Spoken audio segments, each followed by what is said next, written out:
Yes. Good Monday evening to you, everyone. Welcome to our live recording of the On the Ball podcast, number 99. Very exciting. I think, as the kids would probably say, bringing all the energy I've got onto this podcast in a big old energy dump, which is exciting. Thanks for joining us. I will share the pod on Facebook groups has now become a really quite awkward routine for this part. But let's see, and my phone does that, which is also not very exciting. But as we know, that's because I need to test my buzzer. You'll be delighted to see that we have Steve and Sarah waiting for us, which is very exciting. There we go. The printer may go off in Sarah's study, or she may be invaded by a Pokemon. Both are equally possible events, so that is exciting. I'm going to share this straight away now. It's not going to take me 2 seconds, he says, and then we can crack on with what is going to be an exceptional podcast, because we have got some wonderful football to talk about, of course. I'm trying here. I don't really know. We'll see how this all unravels, I suppose. Feel free to get any questions in you want to ask us. And we'll try and pick some of them up as we go through. I'll be honest with you, a bit like my piece on The Athletic this morning, not really up for a huge amount of pulling apart everything that's wrong with the club at the moment, because I'm probably going to have to do that for the next 3 months. So I kind of want to pace myself, if that's all right. Let's just talk about some football while we've got that. But I'm sure everyone's busy planning what everything looks like from here, and there'll be loads of time to assess it. And I mean, some of the subjects we've been talking about all year, none of it's a surprise, is it? Oh, I've gone too soon. We haven't even gone live with the pod yet. I've almost shared them all. It's exciting. I'm going to say this on the pod. I'm going to say this now as well. Shout out to Rudy, Steve, and Wally, who I didn't meet, from West Norfolk Canaries. I've been meaning to shout them out on both of my last video verdicts and completely forgot, which I think was because I was in too much of a stupor about the football. So, I'm going to mention that in the pod. But I shared the train with them to Liverpool. What an exceptional train that is, by the way. That is a proper rattler. And I've been meaning to give them a shout out, so now I have. The buzzer. Yep, the buzzer's working. Okay, we should be all right for that. I reckon the guys are ready. You ready? Yeah, I know, but we'll do it anyway.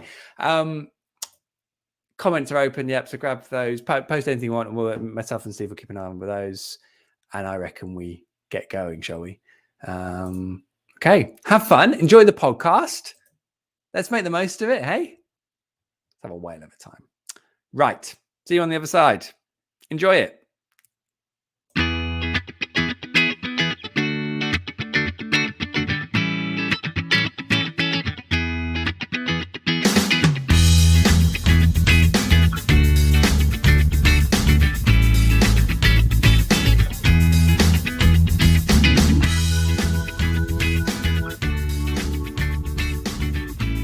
Hello all, and welcome to the 99th edition of On the Ball, the Norwich City Podcast that can offer a distraction to every world bar the Canaries one. I'm Michael Bailey. I cover City for The Athletic, and I hope this finds you safe and well.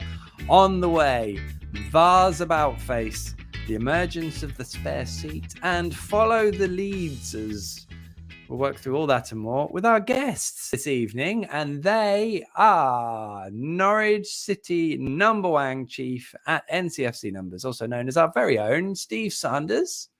Hello, Michael. How are you? Good, thank you. Also joining us tonight, City fan and Canaries Trust board member Sarah Greaves. Hello, guys. How are we doing on this wonderful Monday? It's the energy, bringing the energy. This is the way. It's so lovely to see you both. I appreciate this podcast probably feels a bit like the short straw, but we are not going to project that image. We are going to be wearing big, happy smiles, and we are going to pick apart things properly with energy. I've taken my lead from what didn't happen on the pitch on Saturday. No, yes, I'm very well. Steve, how are you? Top job on hosting again last week. Thank you for stepping in while I took a break. It was lovely. Yes, was it? Did you enjoy your long weekend? I did. I really did. I mean, it did end with me sitting at home on Monday night watching the Southampton Norwich game in full back. Ooh, when you had knowing to have the a good score, time, didn't you? wow, when knowing the score and the level of performance. So And you didn't even get a free scarf. No, I know. Yeah. Did you get a free scarf? Well, hang on, what? Yeah, the away fans at the Southampton game, us fans, we got a scarf. I did not know this. Hey, you weren't watching that closely then. You not see all the scarves looking identical in the away end. Are you sure you watched it back, Michael? Or are you just saying that so the bosses at the Athletic? Were there many? No, I didn't really. Although maybe I've completely blocked out the expressions of the fans and therefore what they were wearing. What did the flag say on them? Scarf. Sorry, scarves. Sorry. It was just a green and yellow scarf with the canary emblem on, but very nice of them to give them to the fans who travelled. Good. Yeah. There's a positive. There's a positive. Probably would have taken a point rather than a scarf, but might be a 2,000-word article in that for you, Michael. You never know. No, but again, if the way that this season's going to end, quite possibly. We need to find the positives from somewhere. This is it. Well, hey, this is the way to do it, isn't it? Better than clap banners. Sarah, how are you? I'm recovering. I'm wearing this is often my hat of like joy and good luck, and now it's my hat of comfort. I feel sort of comforted in it. It makes me feel connected to games we've won in the past and to happy times, and makes me think that maybe they will return to us at some point in the future. Oh, it's all cyclical, Sarah. It's all cyclical. We should say for the listeners, it's a green Norwich City beanie. What's the finest moment that beanie has seen? Oh, this beanie has been with me since the 90s. So this beanie has seen UEFA Cup games. Wow. That's how old this hat is. Wow. And it fluctuates between being, is this a lucky hat or an unlucky hat? It's a hat that's probably best times are behind it. We have to be honest there. I'm sorry. European football is a high bar. From my hat. No, to be fair, it's never gonna witness maybe UEFA Cup games again. Do you think any Norwich City fan has an item of clothing that has seen as many good times as that hat has? Like from the 90s, does anybody I'd be interested to know. In the cupboard over there, I have my dad's scarf from the 1959 Cup run. Yeah, I guess. Yeah, people will have some scarves knocking about, won't they? Yeah, keep stuff from those old games, right? From those times. I think I've got my scarf from my first game, and that was like 1989. Okay. I wouldn't want to know what condition it's in now, but yes, if anyone wants to let us know their keen memory that has lasted longer than some people's hopes and dreams, then that would be wonderful. Right. Well, I tell you what, we're probably getting to the point where we should crack on with some chat. I did just want to add early on that all of the podcast thoughts are, of course, with those in and fleeing Ukraine, and rest assured that we will that those thoughts will remain with them, of course, for as long as is necessary. It's a football podcast. Let's crack on, shall we, with this week's headline act.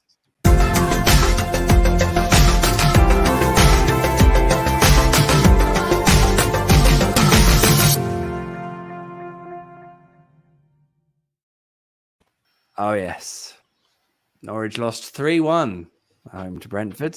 It feels like the Canaries' world has ended. Is it really so bad? I've put here ? Exclamation mark, which is what I write when I know it's a really important question. Steve? Is that a direct question? Is it really so bad? I suppose, in the grand scheme of things, there are worse things happening in the world right now, one of which you've already alluded to. It's interesting you should say that, really, because I was thinking back. I mean, we're kind of connoisseurs, aren't we, of the disastrous home defeat in a must-win game. I was thinking back to previous seasons and like the Southampton game at the beginning of Project Restart 2 years ago, where we lost 3-0. The year before, not the year before that, but the season, the previous season we went down. We looked at 3-0 home defeat to Sunderland in a game that felt like we had to win it. And then the relegation before that under Chris Hughton's final hurrah, where he got clobbered by a clap banner when we lost 1-0 at home to West Brom. in a weird way, it doesn't feel as bad as any of those. I can't really remember exactly how I felt, but I don't know whether I'm slightly numb to it now. But I think what it ultimately comes down to is I don't think, almost from when the first ball was kicked this season, I've ever genuinely believed that we're good enough. And I think Saturday was just a manifestation of all the reasons why we're not cut out for this. Conceding stupid goals at terrible times, no physicality, not taking chances, and not really having an attacking plan. I still think the effort is there, but I just think there's a complete lack of quality. And we'll dig down into the reasons why, but there's no excuses for Saturday, really. We'll talk about VAR, I'm sure, and I have my own issues with that. But ultimately, I think Saturday was confirmation of what a lot of us have sort of been thinking for a while, but maybe just not kind of, just denied it, been in denial about it.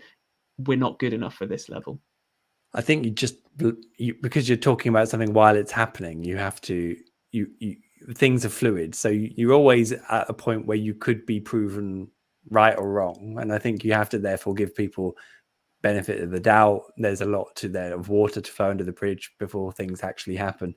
Doesn't mean that you weren't necessarily right in the first place. So it's probably way, and that's my job in a nutshell, especially, I think. And it's interesting you mentioned that, Steve, because Sarah, one of the things Tim Krul said after the game was that we had those early chances, and we need to be taking those and going ahead, because then the whole game is different. And I'm like, you haven't got the quality to take those chances, and haven't had the quality to take those chances at any point this season. And I thought one thing that really stuck in my mind, Jonathan Rowe, his assist means he is now joint second assist maker. That is ludicrous. I mean, as well as John's done, he should be nowhere near that. And that's because Norwich just don't really score any goals at this level.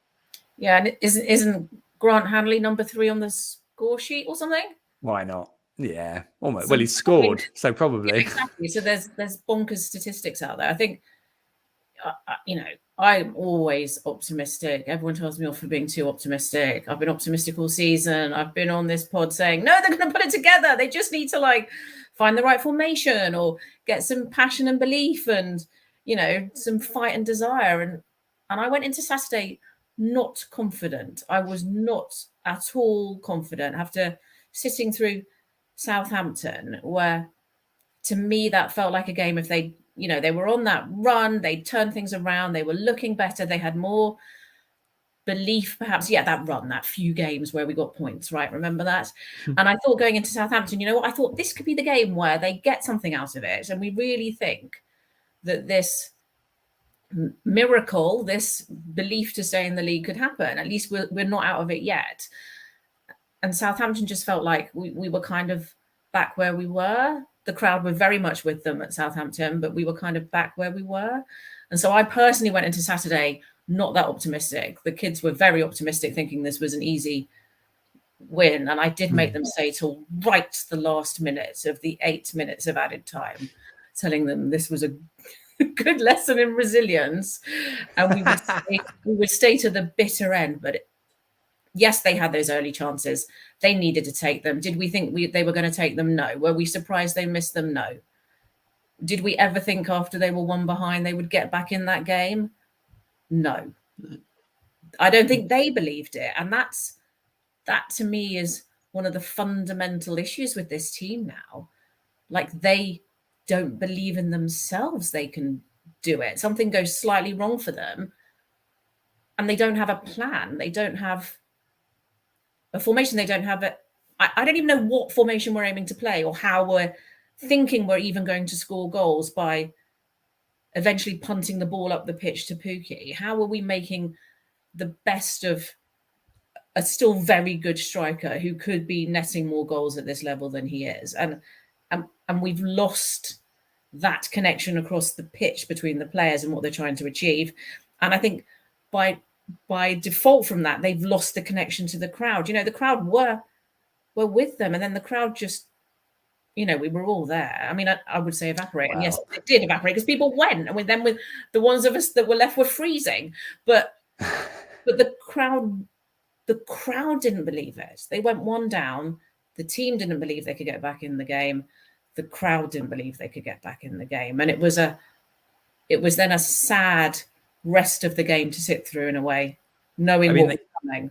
Yeah, they never got the chance probably to get behind them in the second half because everything imploded so quickly, which is certainly a point. I mean, I can go through the incidences because it's really interesting covering a game and you have an opinion where it's all unfolding in front of you and you get the odd replay and then you see it afterwards. So, I mean, Norwich weren't hard done by at all on anything, as far as I can tell. And please do pipe up if anyone disagrees. No. But having now had a chance to properly watch Brandon Williams' penalty claim, it's definitely not a penalty because I have seen it again properly now, and he just sort of goes down. Whose name I really can't say. Sort of, it looked from the angle from the press box that he comes into him and Williams goes down. It looks like a proper shove from where we were sat. The replay, you can see it's really not that. I never really had much of an issue with either penalty against Ben Gibson, to be honest, because A, you should make the second challenge, and B, the first one's annoying, but that's just really what it is. Really, you can't put your boot up high, essentially. Oh, no. Not in the box, so that's that. And both offside goals were right. I wish it was communicated better at the time because I think that would have saved a lot for the first one. The thing is, and sorry to get my high horse about VAR again, in theory, and I know this doesn't always work in practice, but they always should be right. They always should be right. Whether we agree with them or not, you've got a professional who's looking at it and having good looks at it. And so they should be correct in what they're saying as a door mysteriously opens behind. There's a Pikachu crawling across my floor for those who can't see. Well, one for the live watchers. I love that. Oh, wow. There he is. Straight on the bed. Sorry, a Pikachu just cut me off in my tracks there. But the point is that the first 20 minutes of the second half was a total farce. The whole thing, as a fan inside the ground, we didn't see any action. Nothing, lots happened, but nothing happened. Do you know what I mean? And also, I just think that the two goals that were disallowed, technically, just a classic example of why I hate VAR. Technically correct and well done for getting it right, but do we really want to cancel those kind of goals out and sit there for 2 minutes while they work out whether or not they are or aren't offside? The whole feeling of, oh, we're back in the game and then ball's on the centre circle and then we're not again. And then it's 4-0 and then it's not again. It became a bit of a joke being inside the stadium. And that was almost the worst part of it for me. I was going to ask the worst thing about the afternoon, so I'll take that as your answer, Steve.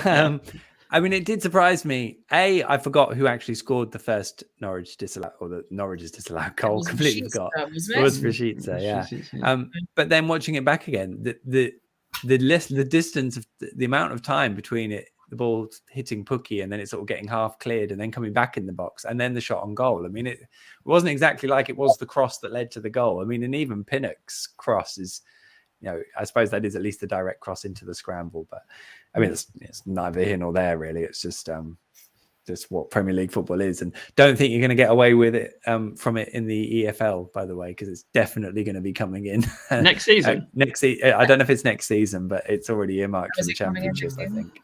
So there is no getting away from it, I'm afraid to say. I suppose the big thing here is what's this gap to Brentford then? Because I mean, Brentford hadn't won since January, whatever, Sarah. And as I've said repeatedly, I think since the moment Brentford went up via the playoffs, that was going to be a real, an issue for Norwich. I didn't want it to be an issue, but it had the potential to be, and is quite clearly an issue, that every excuse Norwich have for why things haven't worked out equally applies to Brentford, who at the first time of asking are still making a pretty good and a better fist of it.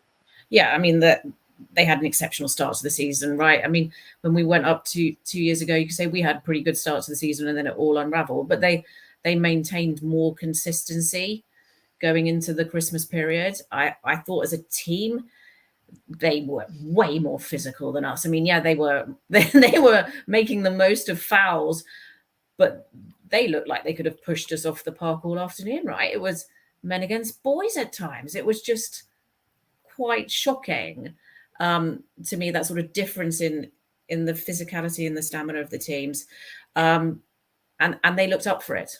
They looked like they knew they'd been on a bad run and they were going to turn it around, and that we were the team they were going to do it against. And yet we were clearly better than them last season, not in the games we played them directly, but over the entirety of the season, we were clearly a better team. And I think as a comparison to us, in terms of a team that has a similar size budget, a similar size ground, stroke fan base, reach, similar sort of coach, it is.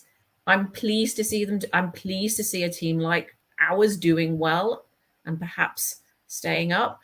I'm not pleased it's not us.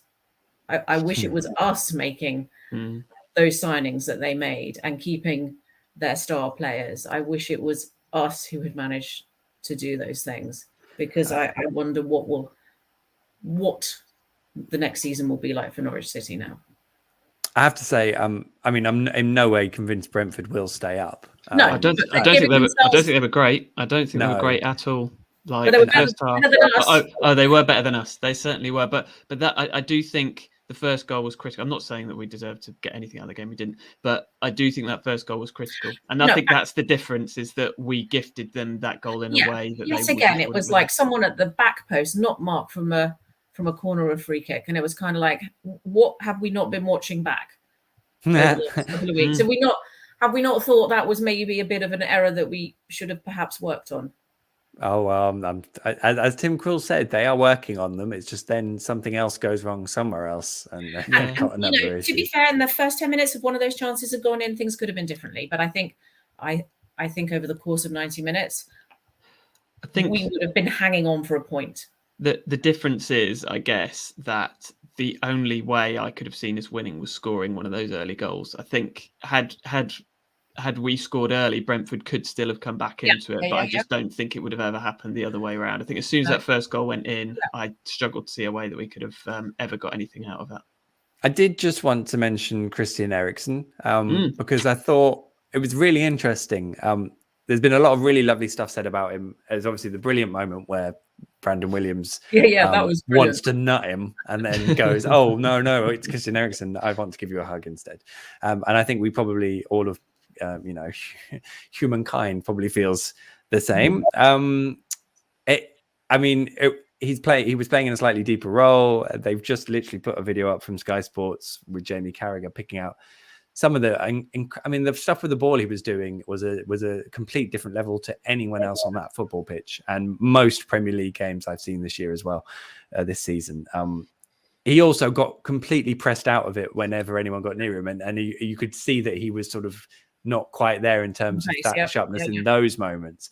So it'll be very interesting to see if he manages to have that kind of influence in other Premier League games, because I do feel like that might have been a good opportunity for him to show of his good things, because that's what Norwich do. They make players look good at this level sometimes. When I saw that he'd gone to Brentford, you do sort of look at that signing they made and think, well, isn't that the kind of signing we could have made? Steve? Well, I don't know if Brentford, I don't know how they picked him up, but they do have these ties in Denmark, don't they? So I don't know if he may have known Frank or some of the players or something beforehand. That's possible. Yeah. What was interesting to me is he played, I assumed he'd be taken off after an hour or something, but he played for the whole 98 minutes as it was in the end. And I don't know if that says more about our lack of competitiveness in midfield or across the entire pitch. But it was interesting that he didn't get taken off. And if we're allowed to feel good for opposition players, and some people still seem to have an issue with us clapping him when he was taking a corner for some reason, then I'm so pleased for him.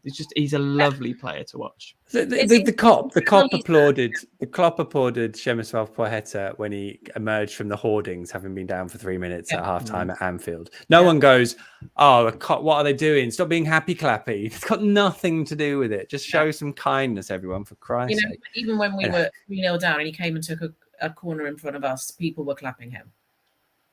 And I think that sort of is a good sign of respect for someone who, is like back on that pitch. He's such a marvelous player as well. Like I hope that Brentford stay up in a way. I mean, if we're not going to overtake them, and let's face it, we're probably not. I sort of hope they stay up because they do seem like quite a well-grounded club. Some of their players are quite unlikable, but I hope they stay up for the club, and I hope they stay up for Ericsson. Yeah, I love them all. Let's not go overboard. Well, Everton are currently losing, so you know. I would still laugh if Brentford went down. I know you would. By the way, I almost got asked directly on Premier League Productions, who produce Premier League content for the entire world, minus England. So all of the rights holders across the world, PLP produce programming for them for all of those all across the world. I almost got asked directly about why I don't like Thomas Frank. Did you? Well, yeah. What, did they know, or did you give off they listened? They listened to the On the Ball podcast. Alex they? Aljo, who's lovely, and she was like, "Why don't you like Thomas Frank? I'll ask you about that if you want." We were going to get a plug out of it, but it didn't happen. So the world was spared from that. And to be fair, Thomas Frank is currently doing a better job than the two most recent head coaches in the Premier League at Norwich. You have a grudging respect. So it's not even grudging anymore. I want to keep this going though, Michael. I'm hoping that somebody one day will ask you, will listen to this podcast and actually ask you that question. Thanks. Norwich also exited the FA Cup, which is obviously, why should we talk about that? But it did happen. I didn't get to experience the ITV commentary. Oh my God, it was condescending. It was Jesus. I think it's down in history. I have still got that game. I haven't quite brought myself to watching that game. I wouldn't watch it with the sound off if you. Oh no! I'm curious. The Rupp goal. I mean, you must have seen it anyway, but watch it for that. Oh, see, I was at the game, but I'd like to hear the commentary, and we'll talk about Lucas in a tick. But I think that's probably enough immediate football action that's just passed for us to dissect. So in that case, I reckon we should probably bring in a little bit of this.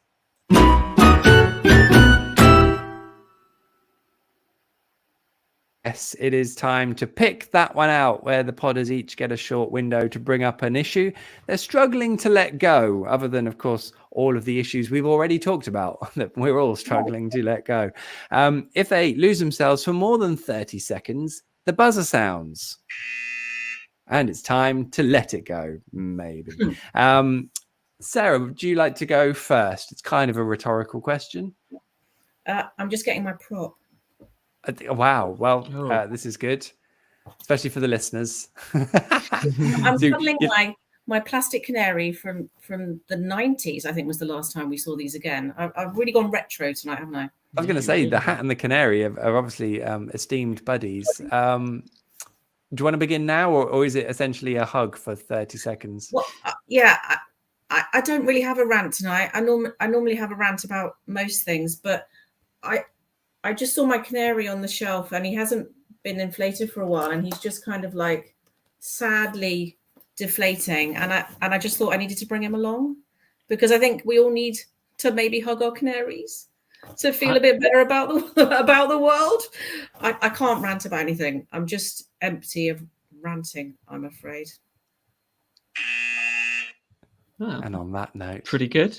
That was very good. I thought you were going to do an analogy of this season when you started talking about the No, I thought about that, but that would be more than 30 seconds and it'd buzz me, and it would be really distracting. I did anyway. But it did. I'm glad you mentioned it. This sort of lack of inflation. It did look a bit droopy. Yeah, I think we last blew him up maybe at the beginning of the season, maybe. Yeah. So well, that air is probably preserved better than. Anyway. You just gave up on that one. I did. Yeah. That was a full Norwich City analogy there. I just gave up on it with about 20 minutes to go. Steve, would you like to have a go? Yeah, sure. This is less of a rant, really, just more of an observation, if we're allowed those. I did look at the team sheet, the same as a lot of people on Saturday, and thought, that midfield, why have we still got two Scottish players in that midfield? But what I would like to say is they were not the reason that we lost on Saturday. In fact, I think the worst of the three was Matthias Norman. And I think that speaks to a bigger problem. I wonder if our fan base slightly overrate him, because I'm not 100% sure how much he's bringing to us at the moment. And I feel like he's a bit of a Paul Pogba figure. The idea is better than the reality. Oh, Am I being too harsh? Am I being too harsh? No, he wasn't great on Saturday. Things haven't been going well for him since the hair colour changed. Oh, that's what it is. Yes. Well, yes, I did an evening with Matthias Norman and Sam Byram, and I think a young Norwich fan from the audience. I think it might have been George. Apologies, maybe not. Asked him outright what he was going to do about his hair, and he did promise at that point to dye it again if he scored or Norwich won at Southampton. Which obviously didn't happen. And then if Norwich stayed up, he would. That would explain his performance in that game. Yeah, I'm not doing that. I would say Matthias has been quiet since he came back from. Yeah, he's been quieter since his injury has been supposedly fixed.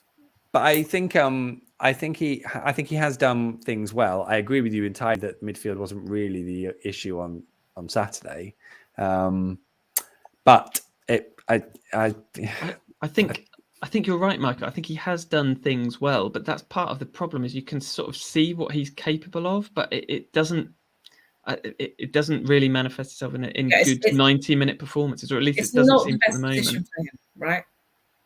I think where we're playing him is not ideal. So Lungi is the answer to that. Yeah, and maybe could play up. I was really disappointed Lucas Rupp didn't get to play, which again we're going to bring up in a minute. Not in any particular in depth. And I did actually write this down here because in the things we're not going to talk about, I've been really, didn't really want to talk about Billy Gilmour today. I did just want to mention that my piece this morning spoke about what do you do with the team for 2 games coming up and who do you play and things like that. So it's worth checking that out on The Athletic. There is a line which I've seen someone snipped out and has shared along across Twitter on Billy's contract. Well, it is. It's. I'm pretty sure I've written it 3 or 4 times. I don't think it's a new line, but you can't literally repeat everything all the time. But yeah, essentially, Billy Gilmour's contract is not about him having to play, but Norwich's loan fee reduces the more he plays. So that is some sort of incentive. But Billy Gilmour isn't playing because it saves Norwich money. It's because it's not. Well, it's clearly not. It's because Dean Smith rates him. And actually, I was thinking about this the other day. I think Dean Smith loves stats. He said he's a stats nerd. And if you look at someone like Billy Gilmour, his stats look good. He looks like he keeps the ball really well. He looks like a progressive passer. No one switched the ball more than Billy Gilmour this season. He does look after the ball. I think he's probably got a pretty decent dual winning percentage and things like that. And when you write it down on paper, he looks good. I just watch him in this team, and I just don't. And I've seen him a lot now, obviously. And there are again things he does well, but he's just not the player Norwich need. And what happens next will be really interesting because I think he's a facilitator. He could quite easily go into a good team like Chelsea and start making things happen for other people. And that could definitely happen. If it doesn't happen from at Chelsea, I can see Norwich getting the blame for causing him issues in his career and for that being a loan move that's really damaged him. And I think that would be harsh because I don't think it was the right loan move. I don't think it's because the loan move happened. It would be just as much about the fact that he hasn't really played a lot of football before arriving at Norwich. So no one really, I think, knew everything he was capable of at this level. But I don't know. And it wasn't the type of midfielder we needed to fill that skip hole, right? Well, I think he's a technically good player playing in the wrong team for him. Let's be honest here. Norwich City lost their 2 best players when they got promoted, and they have completely suffered without them. And that's just the fact. And never replaced either of them. Still never replaced them. Yes. Now, Sarah, we were at the Nest on Sunday. Let's have a quick chat about this. Which was exciting. Which was fun. It was quite a big day for the Canaries Trust as well. Do you want to mention that? Yeah. So as you guys know, and hopefully some of your listeners know, for us at the Trust, we've been supporting the women's team over the last season a bit more in terms of we've sponsored one of the players, and some of the other fan groups have sponsored some of the players as well, like the American Canaries and New York Canaries did some crowdfunding to sponsor players. And yesterday was the game that we sponsored up at the Nest. Sponsorship is a bit different for the women's team than the men's team. It sort of allows the team to function and to go to away games. So your player doesn't benefit from the sponsorship you give, but the money goes into the pot overall to help the team. And we were obviously allowed to take some guests, and we invited your good self, as well as some others, up to the Nest to actually see the women's team in action and to experience a game. I mean, they're in their own relegation battle, and yesterday, the difference in quality between the top of the league, who they were playing, #United, with their funding from YouTube and crowdsourcing, was, I think, evident versus the Norwich team, who are currently third from bottom in that league, and and could be in danger of dropping out into the fifth tier, I think, of the women's pyramid. Let's hope that doesn't No, happen. And there's some weird mathematical thing. It's not clear it's the bottom four that go down. Apparently, that's what I like. It could be the bottom three, depending on where the teams that get relegated from the league above are from, whether they're in the South League or the North League. So then that impacts how many go from anyway. So it could be they're all right? Hey, well, we hope so, because it's been a big South get relegated. Who knows? Exactly. Well, we hope so, because it's been a big few weeks for the women's team, and obviously they're now fully under the Norwich City umbrella, and we'll see how that develops over the coming months and seasons, definitely. And the Canaries Trust are now fully on board with the Her Game. Yep. So yesterday as well, we announced that we're an official partner of the Her Game 2 movement. We've been involved with the movement and with the team there since the moment they launched. And there's a couple of Norwich City reps already, I think, so we'll be connecting with them to make sure that we're all working together. The club itself, Norwich City, were fully supportive of us signing up, and we'll continue to work with them to encourage them to sign up as well. I mean, it's only a good thing. We should all be working to make sure all the games, wherever we play, are inclusive and welcoming. 100%. Indeed. And I mean, it does sound, I don't know, you might not be able to talk about this, Sarah, but to me, it does sound like the club will be involved in Her Game 2 at some point. They're just trying to pick their moment. Whether that makes something a bigger deal because they aren't yet part of it, I don't know. But, it's up to them, isn't it? I'm sure they'll get there in the end, and then it'll be a lovely big moment when it happens. The other thing I just wanted to mention, Shay Hutchinson has joined Braintree, I believe, and he has left Norwich City. This is a young kid who has been a promising footballer. He's also had to have 2 kidney transplants. I think I was one of the first people to really speak to him about it for The Athletic, so you can read that story there. I mean, he's back playing football after 2 transplant operations, which is remarkable in itself.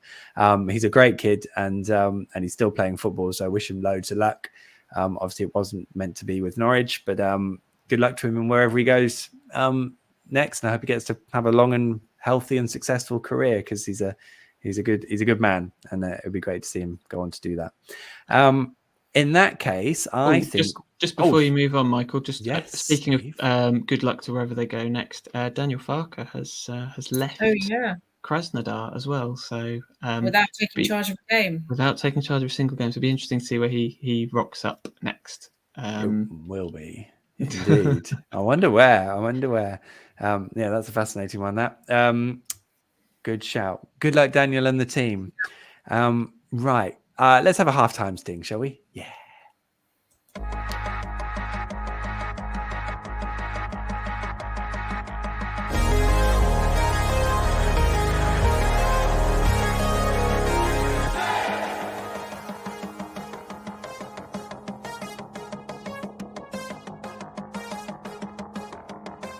Now, I can't remember if I've done this already, but I did want to give an on-the-ball shout-out to Rudy and Steve and Wally, who I didn't meet, but, he was name-checked by Rudy and Steve. They're all from the West Norfolk Canaries, and I was on the train with them from Norwich to Liverpool in midweek, whenever it was. Which is a wonderful train. Yeah, they were on their way to the game, and I'd been meaning to give them a shout out in my post-match videos and kept forgetting. So I've now remembered on this podcast, and at some point I'll have to drop their names into that. But in fairness to Rudy, I think he predicted that Norwich would draw 1-1 at Anfield and then win the penalty shootout. Oh, wow. So, I mean, he wasn't a million miles away with the full-time score, but I don't think Liverpool missed penalties. So I think the leg might have been a bit trickier. But there we go. So I hope you guys enjoyed your evening in Liverpool. And I'm sure I'll bump into you from West Norfolk at some point in the future as well. No centrefold this week, but as I've sort of plugged twice already, I did want to flag up my interview with Lucas Rupp. He's got an interview with Lucas Rupp. Oh, yeah, okay. I did, yeah. So you can read that on The Athletic. And I mean, he's been at the club, 2 and a bit years. I know he's been injured for a bit of it, but I couldn't have told you much about Lucas Rupp. That was the thing. And I was like, I want to know more about Lucas Rupp. And, I thought like I'd timed it perfectly because he then went and started against Liverpool and scored. And I was like, away you go, son. And then, of course, his hamstrings were still a bit tight and he couldn't play against Brentford, which, some could argue is when it all started to go wrong on Saturday with the team sheet. Would they have played him if you think he was fit? Do you think he'd have made the starting 11? I think so. I would have started him. Yeah, I would have done. He scored from midfield. Did you see that? He actually scored a goal from midfield. Wow. And it wasn't only that, it was the fact that he was winning the ball. He was in these sort of high pockets higher up the pitch, and he was winning the ball quite high up and then had people to feed the ball to, which is something none of the other midfielders have done all season from what I can see. So it feels like Gilmour is the Rupp of 2 years ago now. Rupp was the guy who no one wanted in the team, and now he's the guy everyone wants in the team. So Michael, tell us something about Lucas Rupp we didn't already know. Does he like chess? Does he do crochet? Like, what did you find out about him that you didn't know? Well, I did ask him about his likes. What does he do around Norwich? So I think he likes. I know this. I've read the article. We could do. I've forgotten. I just admitted to not reading the article there. Yeah. Sorry. No, it was just a play, wasn't it, to get the questions out? I can't remember. What did he say, Sarah? Can you remember? He said he liked going to the beach, especially at Winterton, didn't he? Winterton, yes. And every footballer likes Winterton, or Norwich footballer. It's great beach. That's what Matthias Norman said. It is a great beach, yeah. With coastal erosion, but great beach. Yes, there's less of it now, definitely. And the cafe, original cafe. So he likes beach walking. His dad was a professional handball player in Germany, but he didn't like handball. He played it and didn't really like it at all. So took up football. He started playing golf, although not very well. We both laughed about our mutual lack of golfing ability, and a lot of personal fitness and yoga as well. So there we go. Yeah, he looks like the kind of guy that'd be into yoga. Actually, he's got the right facial hair for it, hasn't he? But it's just things like he was signed by Julian Nagelsmann at Hoffenheim. So he's got to work with one of the most promising coaches in the world, and he sort of underplay that a little bit. Really interesting. And there was a bit that didn't go in where I spoke to him about the different positions he'd played, and what that sort of meant in terms of how he was playing them and things like that, and couldn't fit it in. But that was really interesting, because I'd almost assumed that communication was less important higher up the pitch, because you'd be more working off your vision and things like that. But that's not the case, he felt. And remember when he was playing? Sorry, go on, Steve. I was just going to say, remember when he was playing right wing ahead of Emi Buendia in the Premier League? That's an answer. That's not an answer to Sarah's question, because I'm going to guess that's where he doesn't prefer playing. But that was a bizarre time in all of our lives, wasn't it? Well, I don't think Lucas lacks belief in his ability. So I think he feels like he could play that role. But it was interesting where he would sort of say he'd be asking people, look, do you want me to cover the inside or the outside when I'm playing in that role? And they wouldn't, in which circumstances, and he wouldn't always get an answer. So he had to kind of answer it himself, which I think when he had been in previous clubs, the coach would tell him precisely what he wanted. That was the impression I got. So, were you going to ask his preferred role, Sarah? I think his preferred role was in as one of the 2/8s in a 4-3-3. So if you picture a 4-3-3 in the midfield three, it'd be one of the two either side of the 6, which is the holding one. Yeah. So, which is pretty much where we would all play him, isn't it? Literally the formation he's being left out of right now. So. Well, he's not fit. He is not fit to play. And apparently he'll be fit for Thursday. So I mean, I would start him on Thursday. I'd start Jonathan Rowe on Thursday. Well, I tell you what, before we get stuck into that. Oh, sorry. Let me get my sting out. Let's do a bit of that. Where's John? John, are you here, John? This is almost fantasy football. There's John. Time to look ahead to the picture we've got to paint, whatever that link is. Norwich City coming 7 days. We have Chelsea at home on Thursday, and then Leeds at home, Leeds away on Sunday. 2 games, which if you'd asked us that question about 3 weeks ago, would have been on completely different days. One of them in another week's time. I still can't really get my head around that, and neither can Dean Smith. In fact, I think most people at Norwich are fairly livid about the Chelsea game. Past experience tells me that means they'll just be in a sulk and be rubbish, whereas I'd like to think it would be like I fire them up and really get stuck in. Although it's not that it's Chelsea's fault. Obviously, it was the Premier League who made the decision. I guess Chelsea were like, yeah, all right. Why is there a spate of Premier League games on Thursday and Sunday? Why are they not on Wednesday and Saturday? I don't understand why they've all been moved around. It's weird. I'm guessing they're moving some games forward because of the other games they've still got to get in that are being rearranged. The reason but why Thursday's that's not a day for football. It's not. Stupid day of the week. My yoga, and now I have to And Lucas Rupp's yoga class. Yeah, he might have a class he's got to cancel. Oh gosh, yeah, good point. Well, normally there wouldn't be a Premier League game in that midweek at all because they're Champions League fixtures. But they're having to use it because of the backlog. So then the question is, when do you play? So there's apparently an unwritten agreement between the Premier League and UEFA that they won't play Premier League games on Champions League games. But 2 weeks ago, I think it was, Tottenham played Burnley on the same night United were playing Atletico Madrid. Yeah. So Dean Smith's and Norwich's opinion is that, well, that precedent's been set. So you could have played the game on the Wednesday. Yeah. But I'm guessing because it's a gentleman's agreement, they don't want to do that if they can't. And whatever it is, at some point they felt that Norwich didn't have a meaningful say. And so that's why we're on the Thursday. And then I'm not sure why the Leeds game got put back because it's not on telly, is it? I think that's something to do with... I think that's something... Or is it on the telly? Well, weren't Leeds might have already been playing on that Thursday, I think. So I have a feeling, that game's been... I think Leeds were before us and then our game got moved after that. It was pushed back to the Sunday. Yeah. But it's just like the odds all stacked against us, really. Yeah, it's like people not really caring if they annoy Norwich. So who are we going to play against Chelsea then? I've had a couple of teasers from you there, Sarah. Who are you playing? Is it time to change it up? Yeah, bring the kids on. So my kids have two differing opinions on this. The teenager thinks pretty much stick the under 23s on because you've got nothing to lose and see what they do. And the youngster says we should be playing a line in midfield because no one would be expecting that. Well, it depends which way is this line going. Yeah, horizontal, vertical. I could eat every single player on the pitch, but he said that's okay. I think it's a lion, Michael. We need a lion. Yeah, we need a lion on the pitch. For me, I don't know. I would shake it up. I mean, they've got nothing to lose. They're going to have one game this season that totally surprises us. Maybe it's Thursday night. There'll be one game where they will surprise us and everything will gel. Come on, I'm allowed to keep one bit of optimism. You are. And Thursday night might be that game, right? It'll be something completely against the odds that no one's expecting.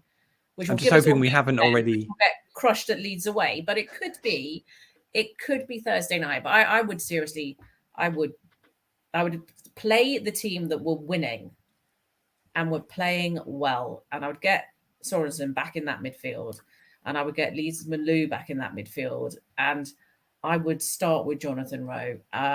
Pookie has to start because there's no other striker, and somehow we have to find a way to play a game that allows him to not be running around feeding off scraps and putting tackles in our half, right? I mean, I can't imagine what it's like to be Pookie at the moment.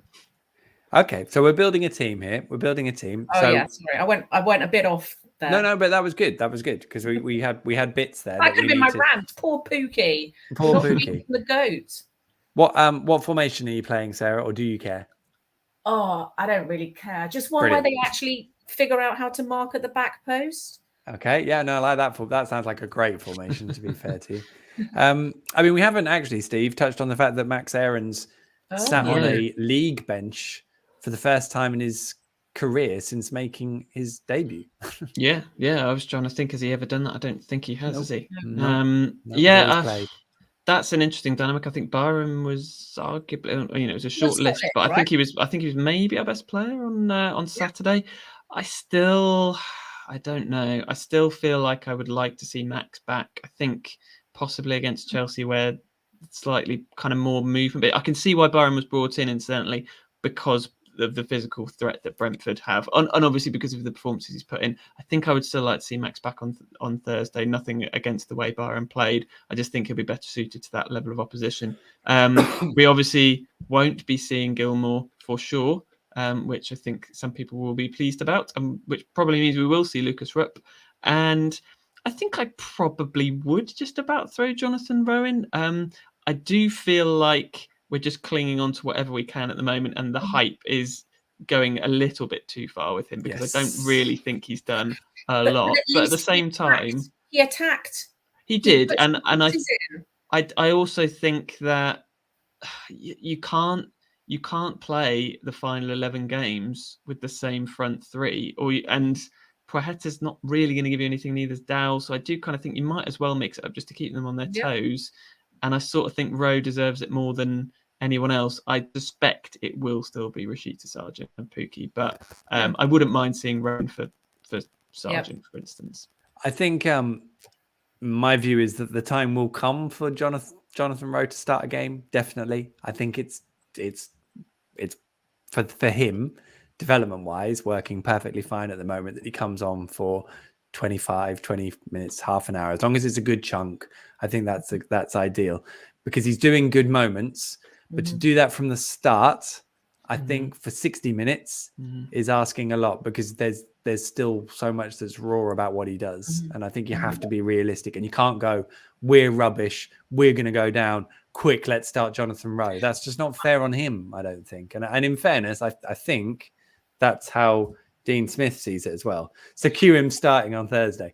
But I don't see what else you shake up, right? I don't see who else on the bench to bring on. I mean, that's ultimately at the moment, Norwich have got no forward options. So if you have to keep starting with Milot, Pookie, and Sargent as your three, you just got to do it. I don't care. I think you could change other parts of the team probably.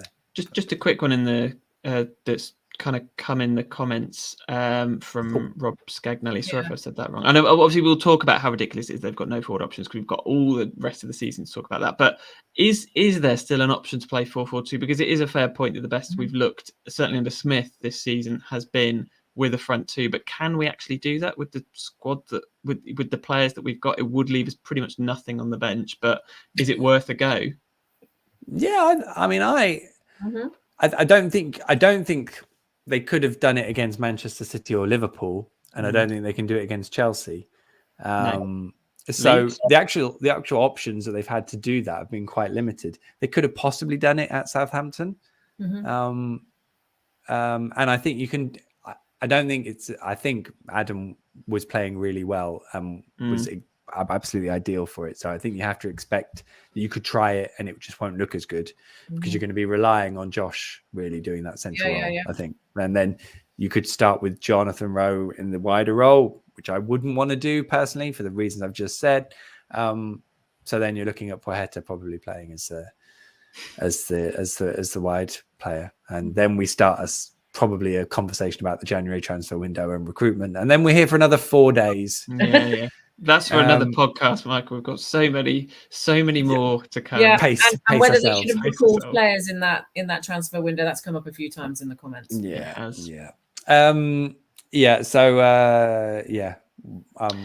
mean, Leeds, I could see them trying it at Leeds, and they might have to be honest. So which is on the Sunday. So I think we've covered both things off then. Who plays the centre back?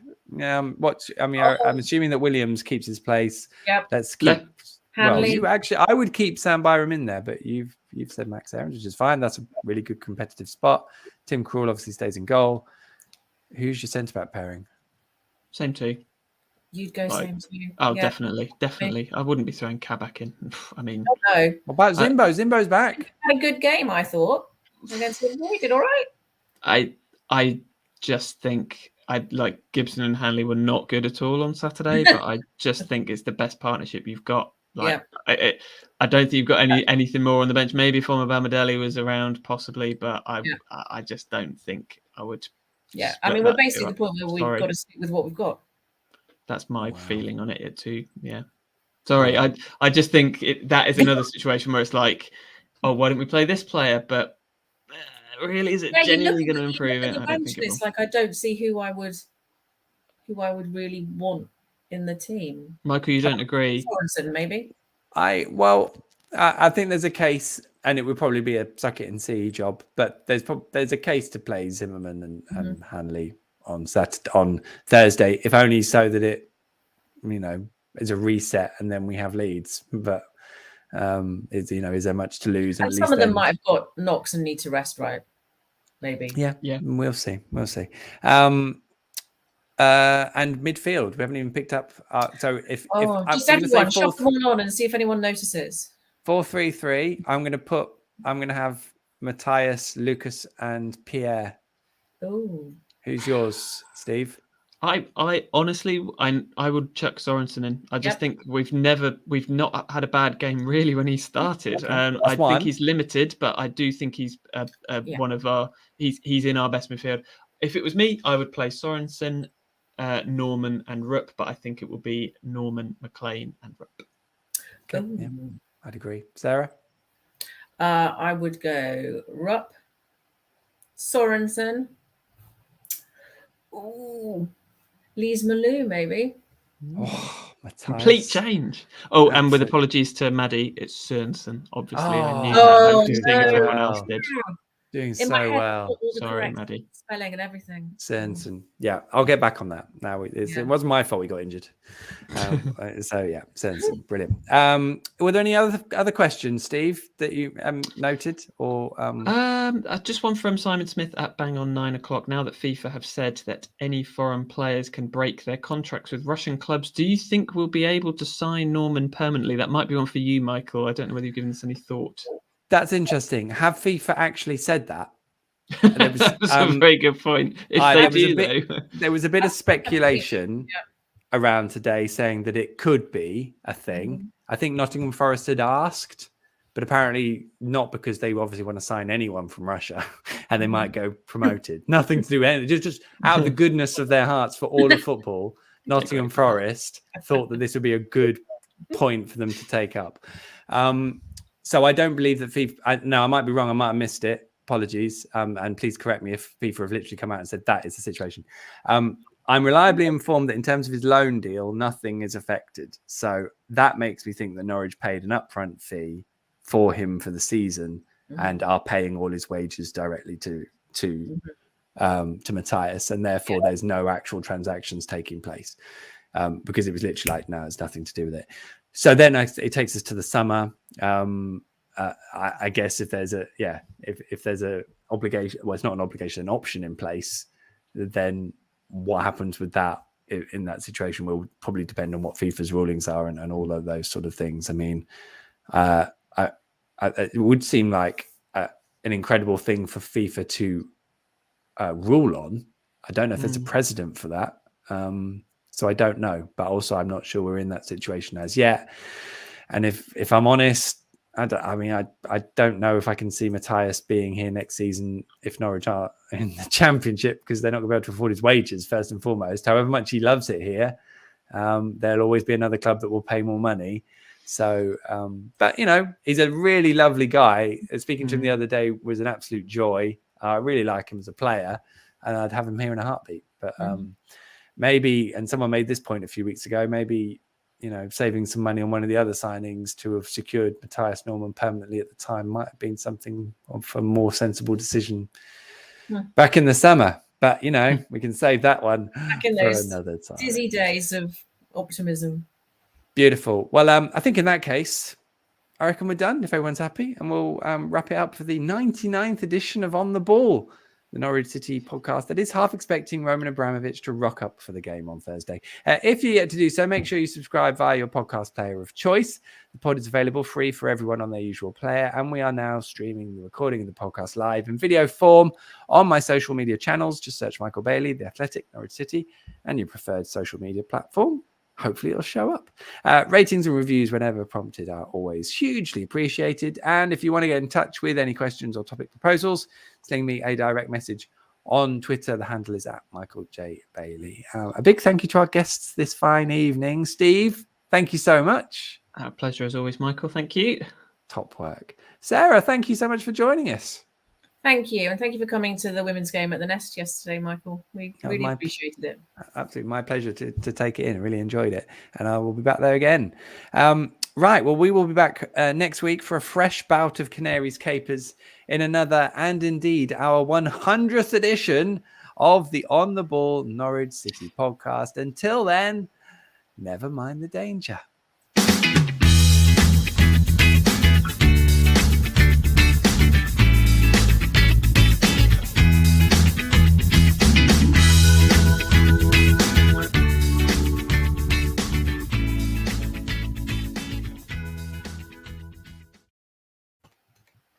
And we're clear.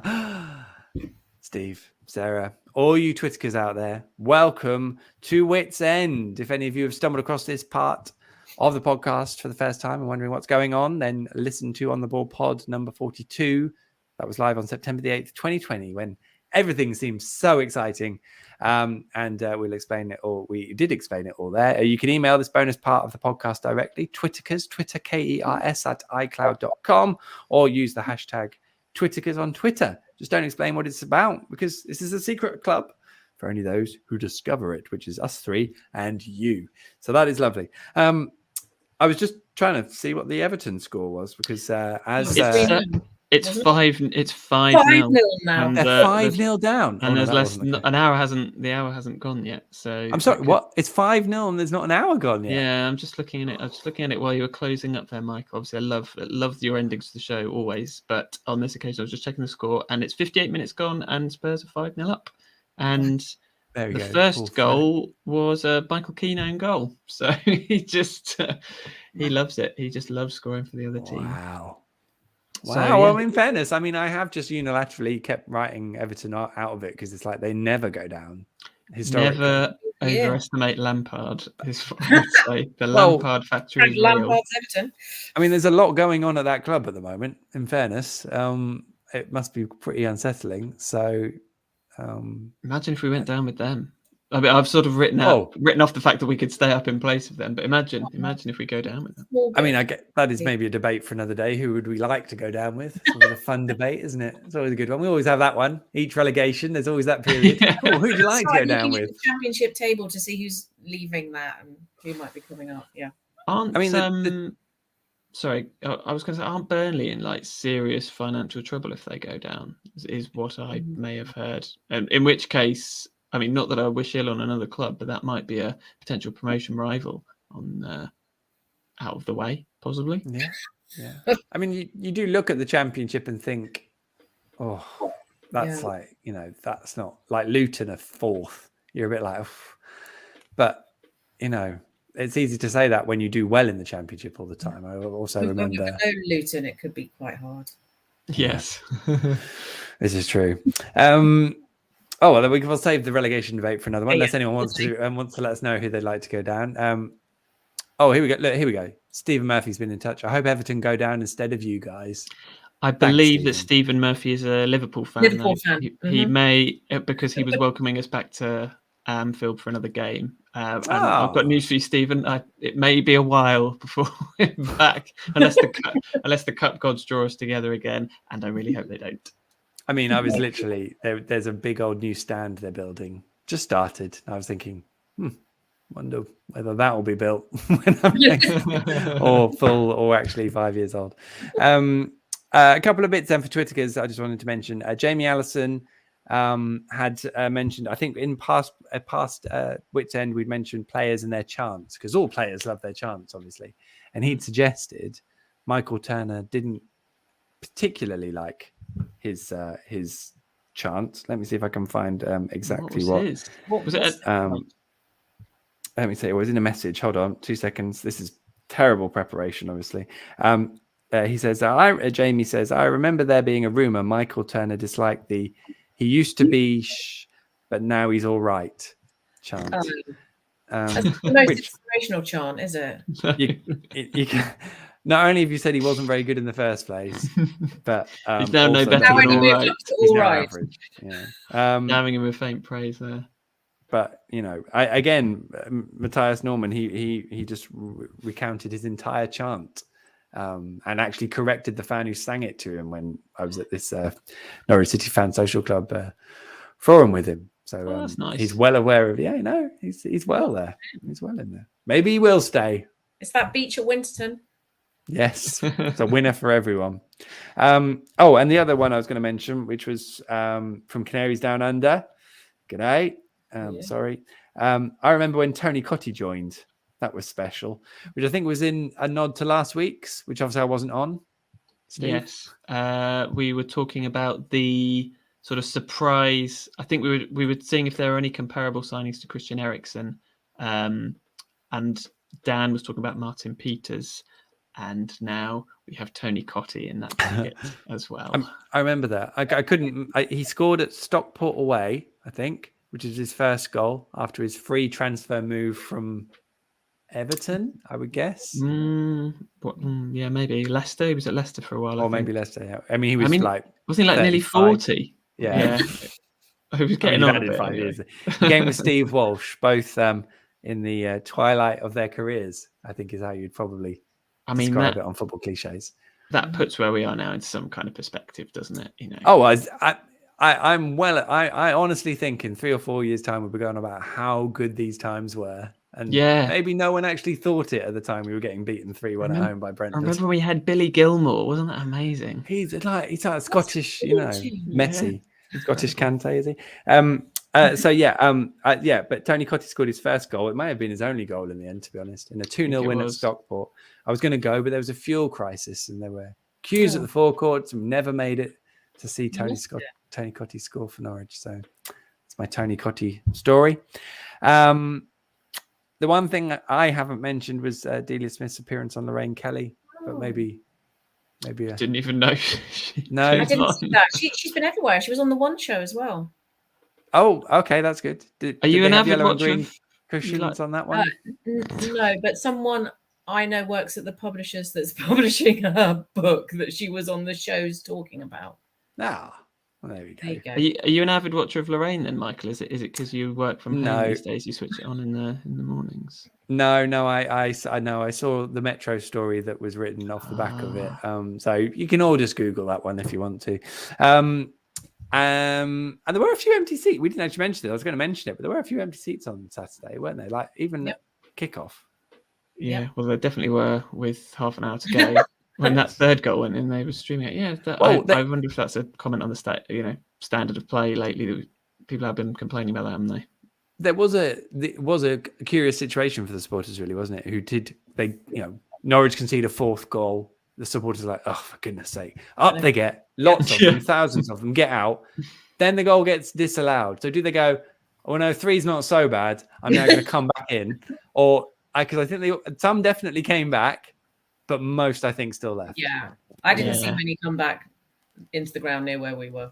That is a tail between your legs moment, isn't it? Really? Oh, it's only 3. They missed Pookie's goal, you see. Think of yeah. I mean, you're still hanging around for a good half an hour, I would say, after to witness that. I was going to ask you, Michael, are you contractually obliged to go along to an evening with Dino and Shaky? I'm not contractually obliged, but will you be going? I probably would like to go. Yeah, it'd be interesting to hear what they have to say. And when is it? Is that in a couple of weeks? When is it? Is it in the break, the international break? Yeah, it probably is now. They've got like 3 weeks of no football. It's sort of been like the way they've advertised it, though. It's almost like it's some kind of old school comedy double act like Cannon and Ball or something that are coming to Norwich. It's really bizarre. Like, why have they called them Dino and Shaky? It just is like, it's like Butlin. They go off to Butlin's next or something like that. Maybe they're going to do bingo or something. Yeah. I'm not quite. Yeah, I must admit that, like, I genuinely, again, to bring up the forum the other night, when I mentioned Craig to Matthias Norman, I don't think he knew who I was talking about. I think someone had to explain that he is Shaky. And, I don't, just. That is just what they're known as. Fair enough. I'm up for Dino and Shaky. I just didn't know if Craig Shakespeare was going to come on and like do some observational comedy or something. That would be great. I would definitely go to that. I wouldn't put it past them. I think it's been taglined "Men on a Mission," hasn't it? So, and they both, like you say, they're stood next to a yellow and green capri. Yes, that's it.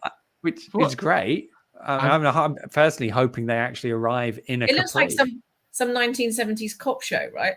Which would be brilliant. I'm getting a lot of mixed messages about this. Maybe you could find out from whoever's put that out there, Michael. Like, what are they going for with this? Like, who's the target audience? And all this. I think like anything, you have what you've built. Your hipster, German, innovative football development, and then it doesn't work. So you throw it all out. And you stick two men in brown leather jackets next to a capri and call them Dino and Shaky. Maybe that's just what we are now. I think that's just what we are now. And the sooner we come to terms with it, the better. I'll be there, Steve. I'll be there. On that joyous note, I'm just going to end actually. James Hotchkiss. Sorry, James, I can't say his surname. Thomas Heltheg. Thomas Heltheg. Was a bit of a marquee signing that didn't live up to the hype, I guess. Yeah. I mean, it's easy to probably think of the ones that didn't live up to the hype. I was going to say, have we any that had Hux did, didn't he? He was a marquee signing that did. He's probably Hux is the saviour of all transfer business that the club has ever done. We've had that in 2003. Yeah, exactly that. Right. Okay, I think we're done. Unless anyone's got any other business. Not from me. Other than all ditching him for the Chelsea game. Sorry, good job he doesn't watch. Right, well, in that case, I'll leave you all to say goodbye on 3. Steve, absolute joy as always. Thank you so much.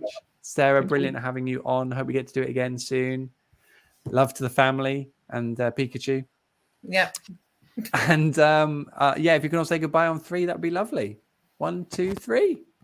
Bye. Bye. And there they go. What stellar crew. Remember to get in touch by sending a tweet to Witsend with the hashtag Twitterkers, or you can email us directly, Twitterkers, Twitter, KERS @icloud.com. But until next time, next week, fingers crossed, that's a up.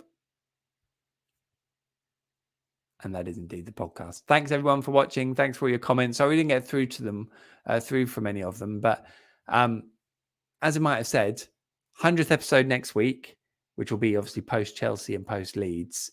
And then I reckon the one after that, we might just do a live Q&A pod. That'd be fun. And then we can probably get stuck into your comments and we'll see what happens. So thanks all for watching. Have a lovely Monday night. Enjoy the rest of your week until the football gets to intervene again. And I'll see you at Carrow Road. Take care.